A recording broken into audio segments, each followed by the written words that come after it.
سید روح اللہ مسیح الخمینی اور رہبر معظم شہید آیت اللہ العظمیٰ سید علی خامنہئی ہیں، جنہوں نے پوری دنیا کا تفرقہ ختم کر کے امت کو ایک پلیٹ فارم پہ اکٹھا کیا، اور سید کبیر نے واضح فتویٰ دیا کہ شیعہ اور سنی اسلام کے دو بازو ہیں، جو ان دونوں کے درمیان اختلاف کی بات کرے گا نہ وہ سنی ہے نہ وہ شیعہ ہے، وہ استعمار کا ایجنٹ ہے۔ اور سید عزیز سید خامنہئی رحمت اللہ علیہ نے اپنی شہادت سے پوری دنیا کے مسلمانوں کو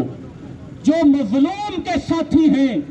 ظالم سے نفرت کرنے والے ہیں، ان کو ایک پلیٹ فارم پہ اکٹھا کر دیا ہے۔ انشاءاللہ العزیز وہ باتیں جو ہم پہلے فقط ایک نظریاتی طور پر کیا کرتے تھے کہ وہ وقت آ سکتا ہے اس امت پر کہ وہ ایک امبریلا کے نیچے اکٹھی ہو جائے، آج الحمدللہ امت مسلمہ، امت انسانیہ، امت محمدیہ ایک وحدت کے پرچم کے تلے جمع ہو چکی ہے۔ ہمارا سلام ہو ان عظیم شہداء پر جنہوں نے اپنے خون سے امت مسلمہ کو اتحاد کی لڑی میں پرو دیا۔ السلام علیکم ورحمۃ اللہ وبرکاتہ۔